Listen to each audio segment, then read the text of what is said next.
Yo, what is up everybody? Welcome back. This video I'm gonna be outlining last week from payroll price movement, what to expect from it, how it was very easy to read targets but not that easy to trade, and I'll get into that later. Okay, so on the screen you can see that we had a shit ton of news events, like a lot of high impact news, and in the words of ICT, these are fucking landmines, alright? Before I even start with the analysis, I want you guys all to know that it is best to not trade this week. Right, you cannot expect price to have high probability runs, and most of the time you're just going to end up hurting yourself. But, however, that's a big but, if you do want to trade this week, I'll kind of be showing you what to look for, what to avoid, and how to know when we'll consolidate, and how to know when we're going to start ranging upwards or lower. Okay, now with that being said, let's get into it. Okay, so before the week even begins, we would be looking at our charts on a Sunday. So right now I'm on Dow. And on Dow, this would be what we would see on the Sunday. Just by looking at it on a daily chart, we can already see some nice targets towards the buy side. And there's also some targets, there's some sell side here. There's swing lows and kind of equal lows. So there's targets to both sides. Now if we go into a 15-minute chart, it's pretty likely that we're going to run the highs first, simply just because of the Friday before, right? It's setting up to run the highs, or at least take out the highs before we go lower. That is, if we even do go lower. Okay, now we're on Nasdaq, and you can kind of see the same thing. There's lows here, but the highs aren't as nice. So on the Dow, we saw like nice daily highs. Nasdaq, only 15-minute highs, and these highs are only seen on like the 15-minute chart. Okay, now with that being said, let's get into Monday's price action. What happened on Monday? Over the weekend, we've already established that we want to see price go higher. That doesn't mean it's going to run directly on Monday. Right? We could go lower and then hit it on Tuesday, Wednesday, or maybe even Thursday and Friday, right? So we want to be open, and we don't really want to force our mindset onto the market. That's just what I'm trying to say. So right now time is 8:15. Monday session, we end up going lower to take out the sell side on the Asian session, and also the sell side from last Friday. Also on an hourly chart, this candle was from last Friday. If we run a fib here, this is ICT's consequent encouragement. And it's also how we retraced 50% of this gap, and how our candles managed to only wick to it while our bodies stay above it. And from now, since all the sell side is taken, we could start looking towards longs. Okay, so this is Dow. Again, we're still on Monday, and the reason why I'm switching from Dow and Nasdaq is we want to look at both indices. I won't be looking at S&P because it's very, very similar to Nasdaq, and Dow and Nasdaq were just the main two markets I was looking at during this week. Okay, so this is Dow, and I'm going to let the replay mod play. Okay, so we're at equity now, and Monday session, we also go lower on Dow. Monday's movement was just a retracement to this gap. The bodies managed to stay within the gap, which shows strength. Okay, now let's get into Tuesday's session. Okay, so this is Tuesday's AM session. This candle is 9:30, and this is when we start running towards the buy side. Right here, this would be very nice targets for the week. I'm gonna drop down to a 1-minute chart to show the market in more depth, I guess. So before 9:30, we had this low and this low. These are simply swing lows, and the reason why they're important is simply is because they're sell side, right? So from Monday, we've established that we want to go higher. We're not going to run it instantly, right? Before going higher, price tends to go in the opposite direction, and you might call that stop hunt manipulation. Essentially what it does is that it prevents all the traders long here, and it stops them out, and then it'll go higher. So at equity, we can kind of see that happen. How from 9:20 to 9:30, they take price lower, taking out the sell side and this sell side. And you might be wondering, why not take out everything and then go higher, right? And the reason for that is it doesn't need to. They don't need to take out all of these lows and then go higher, because many people that was in long have most likely rolled their stops up to this area or this area. So remember, price is still here, right? And if you're looking at this at 9:20, most people have already rolled their stops up to here or to here. So from 9:20 to 9:30, very, very, very nice stop hunts towards the sell side.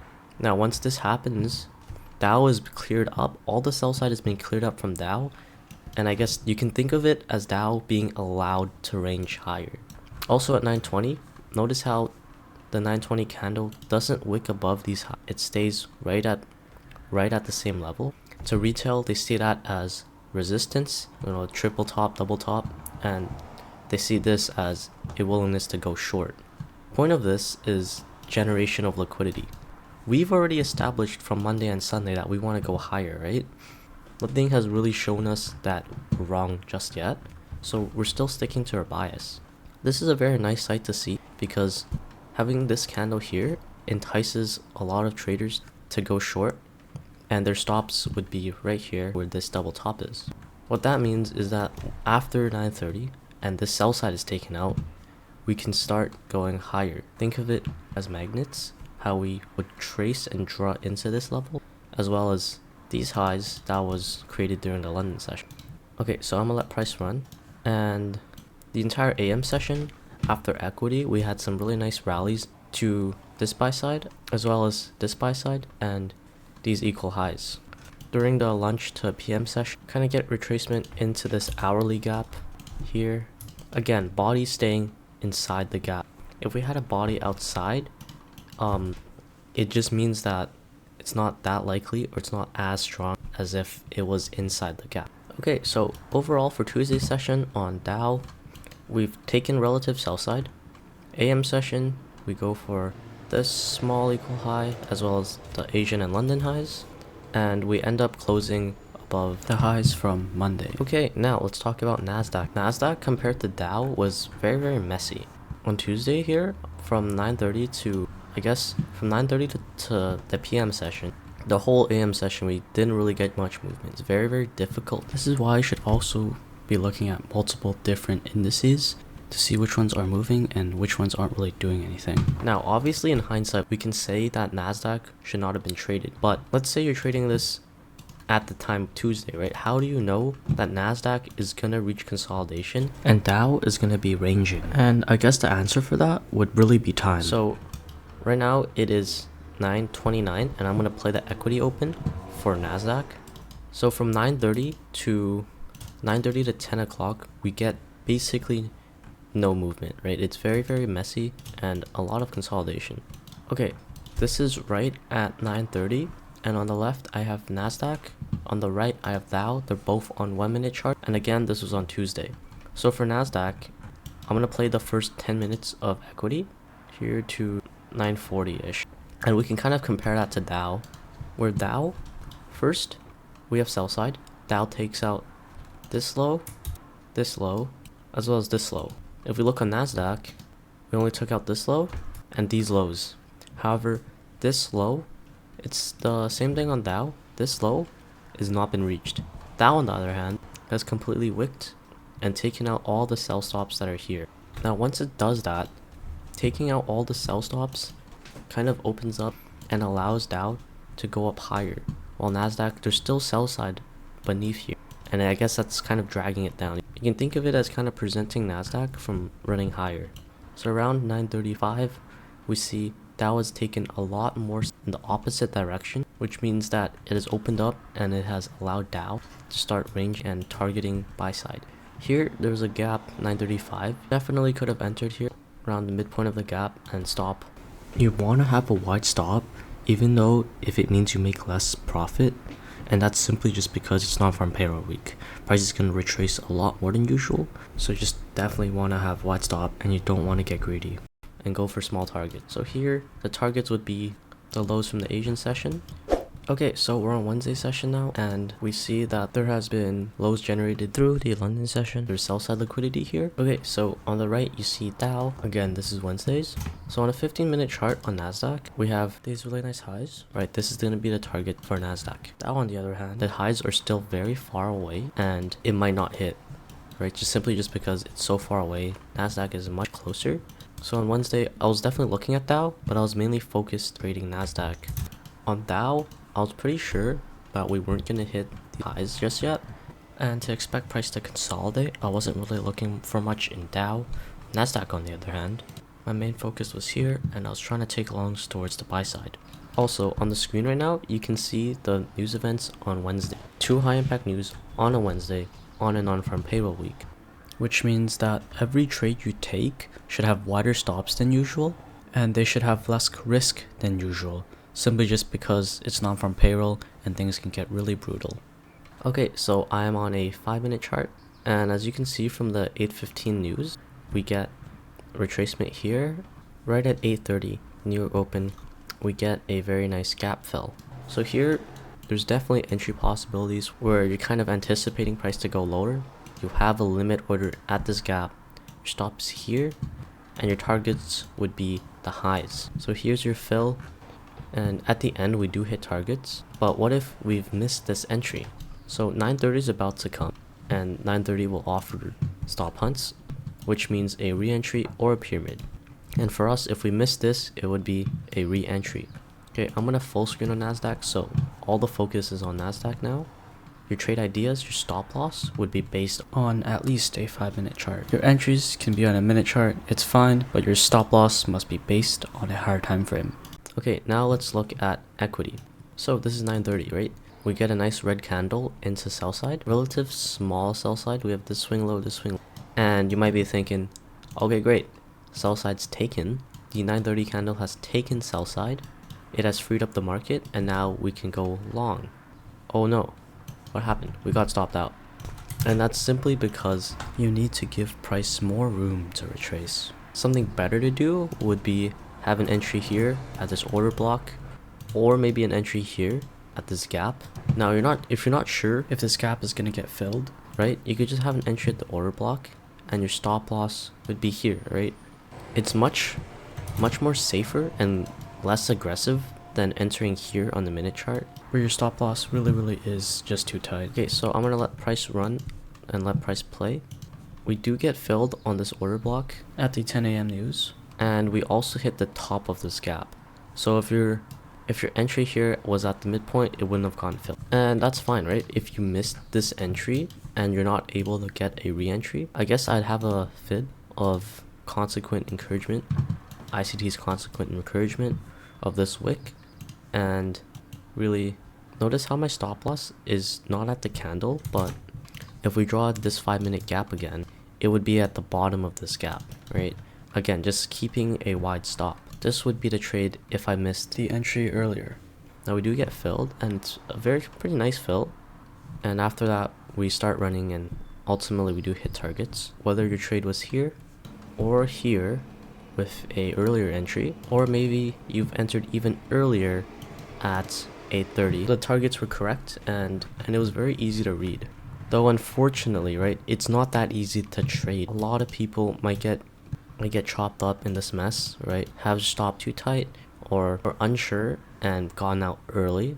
Okay, so at the end of Wednesday, these highs are taken out as well as this high. All the targets on NASDAQ has been hit, and now we're on S&P, and I know I haven't talked much about S&P, but it's very similar to NASDAQ. All the targets on the buy side has been hit. Now Dow, on the other hand, we still have these targets and this big one over here. Not too sure, I'm pretty unlikely that we're gonna hit these big highs, simply just because it's very far away. Most relevant one would be these. Now in Dow, I've kind of highlighted Wednesday's trading session, AM session and PM session. Instead of getting a range towards the upside, like how S&P and NASDAQ did, so we get some retracement towards the sell side and then some movement back up. If we look at Dow closer, now I wasn't really looking at Dow during Wednesday, and this analysis would be in hindsight, but if we look at Dow closer, right, we see this high indicating buy side, as well as these lows with sell side. Now if we drop into a minute chart and we let price play, we see the ICT 2022 model. Now obviously this is in hindsight, I was not able to spot this trading it live. I was looking at NASDAQ. Here we have highs taken out, and then we have sell side. So we have a part of liquidity in one place of the market taken out, which allows us to run towards the other side. So around 9 o'clock, We have rates on the buy side. a market shift. These lows are taken out.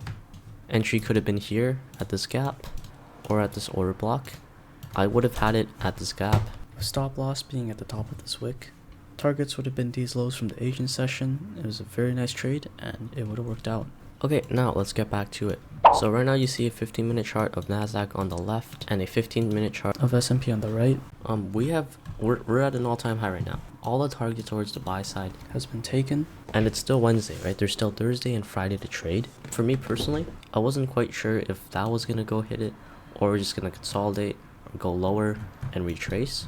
I didn't really care, and I didn't really want to trade. Kind of just wanted to sleep in for Thursday. It's very likely that we consolidate. So for Thursday, I slept in. I didn't really look at anything, and we did end up consolidating.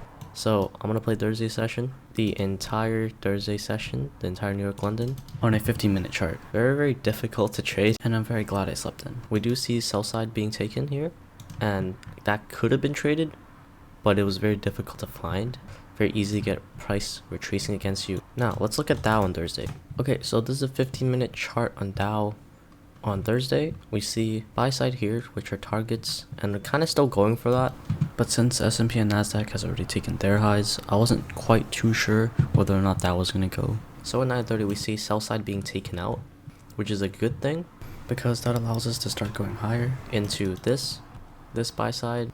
We have these highs that was taken out at 9:30, and then kind of these lows I was taking out more or less at the same time.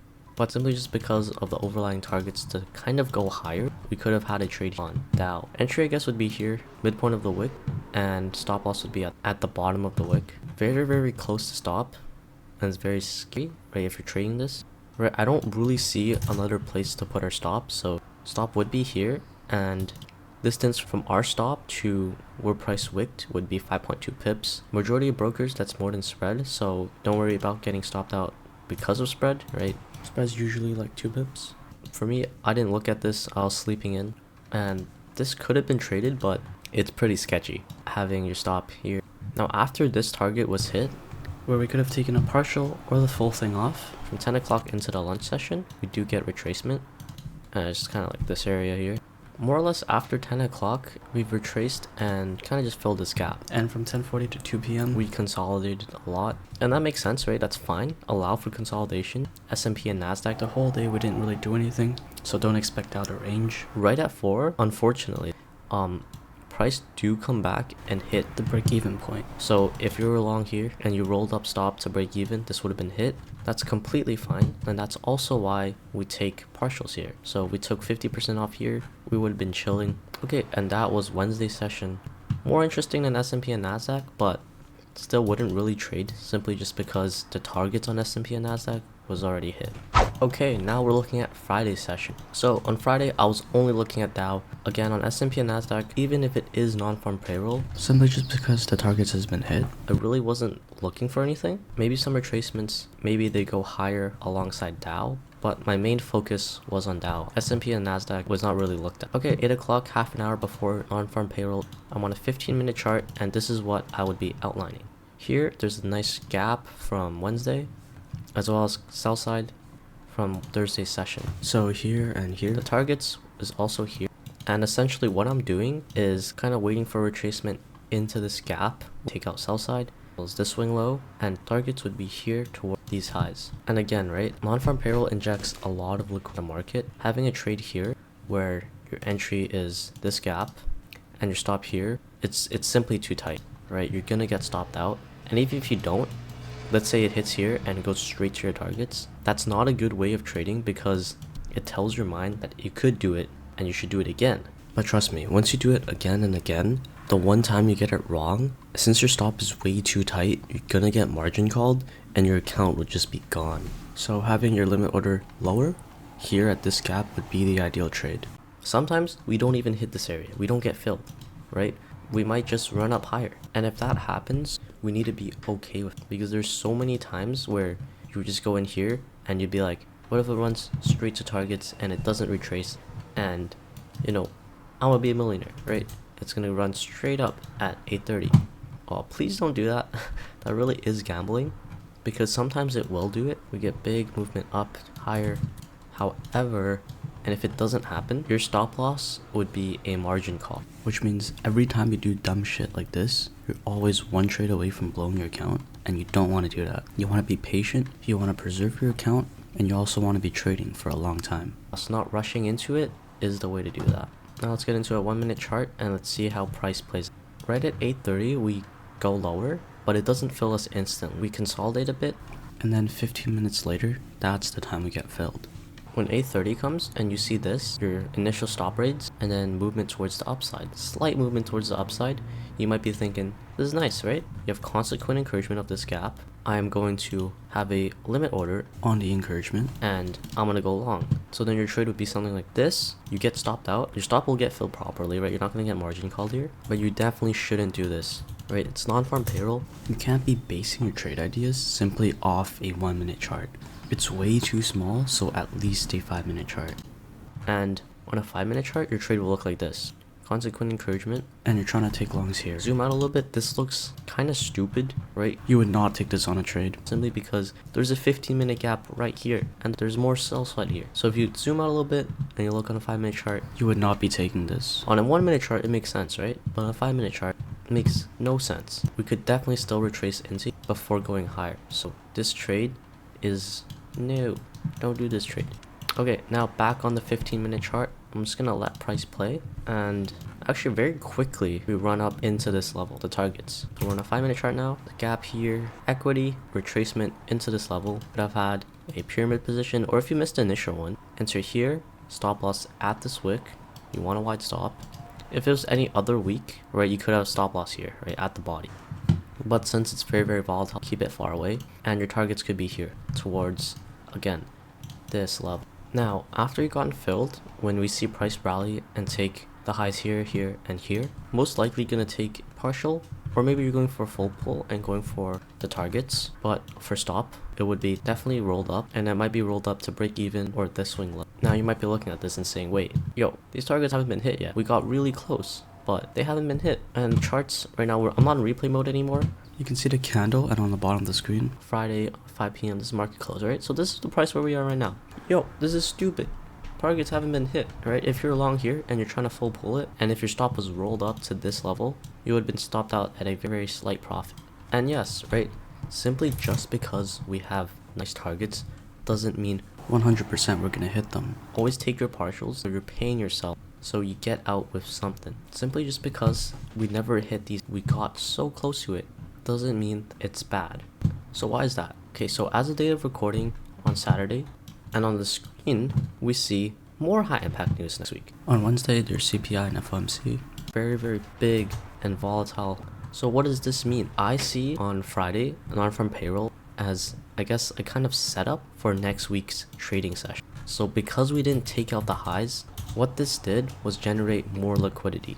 So on an hour chart, we see this, and this, like triple highs, right? Triple top. A lot of retail is gonna want to have short positions and have their stop loss at these highs.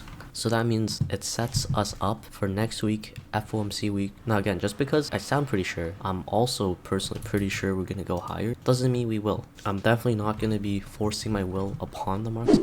Now with that being said, I hope everybody had a safe non-farm payroll week and will continue to have a safe FOMC week.